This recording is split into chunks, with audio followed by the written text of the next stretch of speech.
Good afternoon. Thank you for the invitation to speak here today. It is a privilege to join this discussion for World Hearing Day. My name is Nicole Sophie Marinos. I am hard of hearing and I want to talk you through what inclusion feels like across my lifetime, from early intervention in childhood to education and finally the workplace. This principle sums up my entire journey.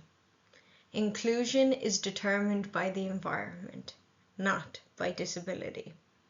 My hearing has never changed, but my access and participation has changed depending on the country or system around me.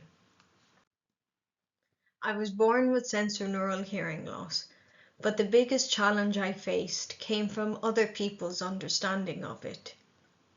Too often, I feel hearing loss is treated as a measure of ability, as though not hearing means not comprehending or not being capable.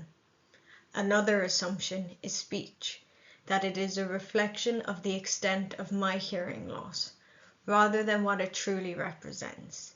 Years of early intervention with intensive speech therapy and the consistent support of hearing aids. Early intervention didn't fix my hearing. It gave me the tools to develop on an equal footing, and it created confidence and belonging at a young age. But here's an essential point, and it's the whole reason I am here today. The benefits of early intervention depend entirely on whether educational systems continue to support the early foundation. At age 7, I faced a major challenge. I was denied access to mainstream education while living in Greece. So my family had to make the difficult decision to return to Ireland so I could attend one of the few mainstream schools designed to support deaf and hard of hearing students. Imagine this: acoustically treated classrooms, no echo, no overwhelming background noise. My teachers had specialist training. A surround sound field system carried the teacher's voice evenly around the room. My teachers understood the impact of hearing loss on learning. The school leadership said, "No limits on potential," and they backed that up with real resources. My hearing loss wasn't a barrier, because everything around me was built to support my participation. But then everything changed in secondary school. The acoustically treated rooms were gone. Classrooms echoed. They were larger and louder. My FM system let me hear the teacher, but only the teacher. Students' questions, group work, discussions, all disappeared into background noise. Teachers did not have specialist training, and the culture did not understand hearing loss.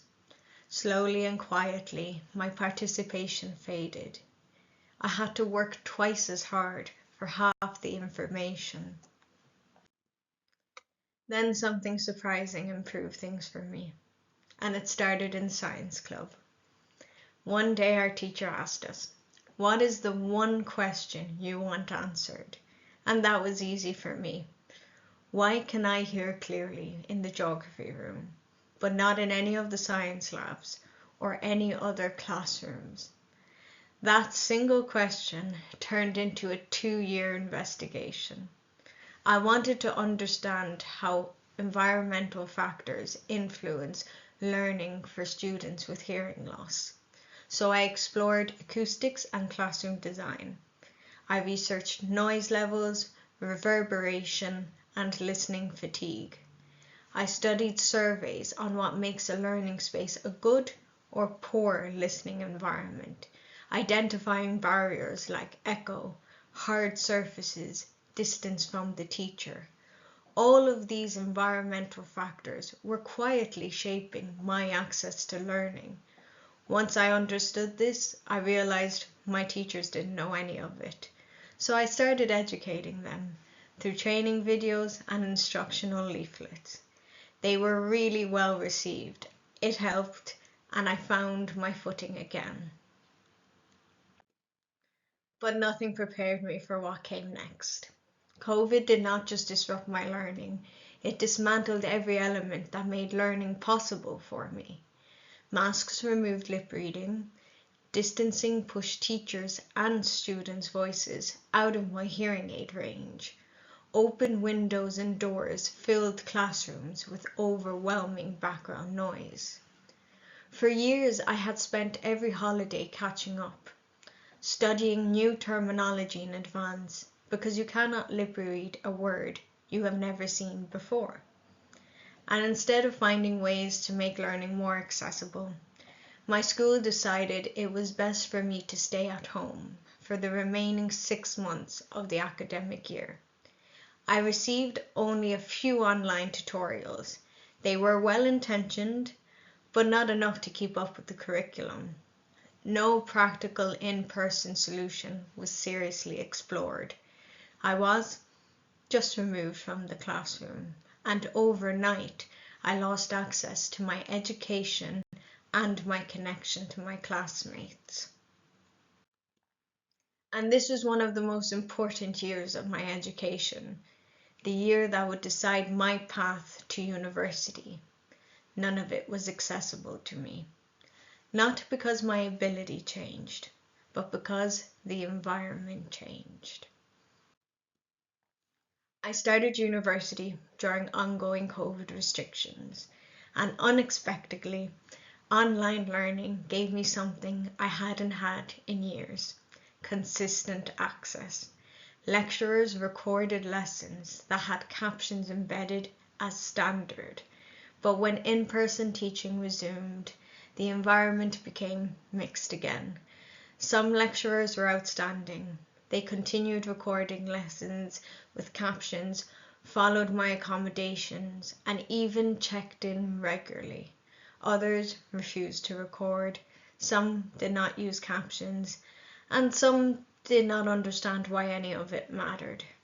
Add to this, I had unreliable access to note takers, which made the workload become enormous. It left little room to participate in campus life or even take on a part-time job. Once again, I was navigating an environment that depended on who I met rather than what the system guaranteed.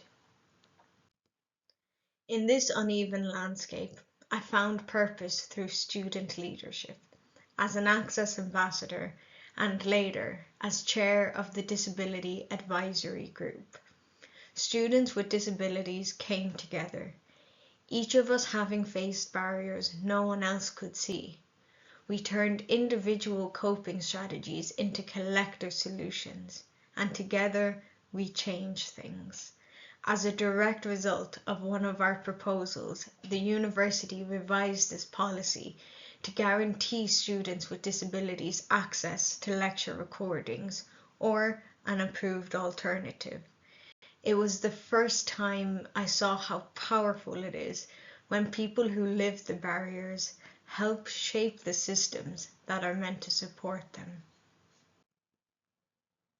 The journey towards equality starts long before university, and for many children, the first turning point is early hearing detection.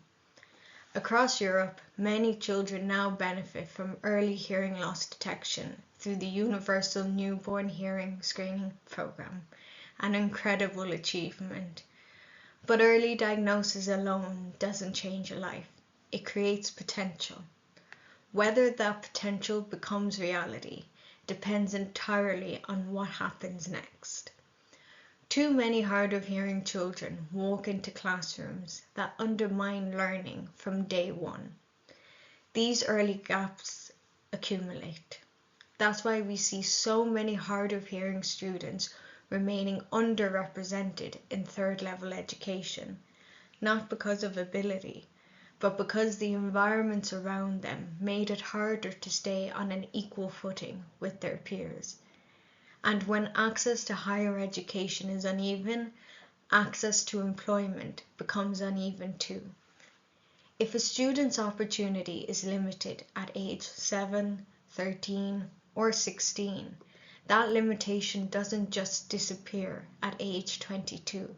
It simply shows up as fewer choices and fewer pathways into work.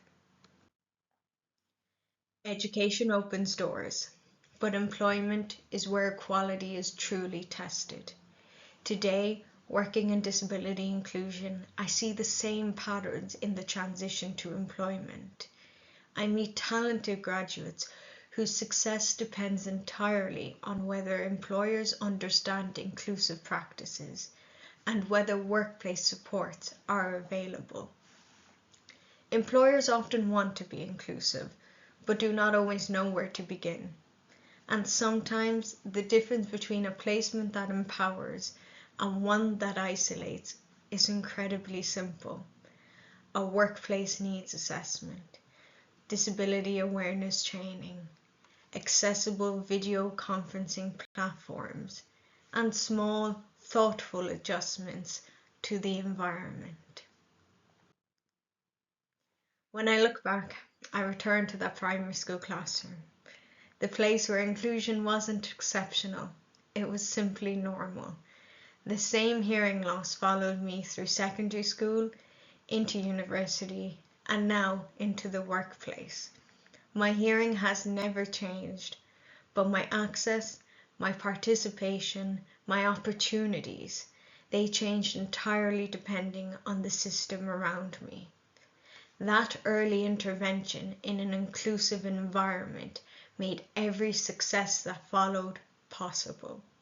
It gave me an unshakable belief that my potential was separate from my hearing loss. So when I hit barriers, I didn't internalize failure. When COVID exposed the fragility of inclusion, I knew the problem wasn't me. And when inclusion relied on individuals rather than policy, I had the tools and confidence to challenge it. As we look from hearing care, from communities to classrooms to workplaces, I hope we hold on to this. Hearing loss doesn't limit people. The environments we live in do. But the reverse is also true. Environments can also unlock potential. The real opportunity here is huge. It's to stop thinking about inclusive classrooms as just a disability intervention. Let's start seeing them for what they truly are, a powerful education intervention for everyone. Because when we build environments that work for hard of hearing students, we reduce noise and echo for the whole class. We make learning clearer for everyone, lifting entire environment, not just learners. And when we lift learning for all students, we lay the foundation for equal participation, not only in education, but in employment and society. Thank you for your attention, and I hope you enjoy the rest of the lunch debate.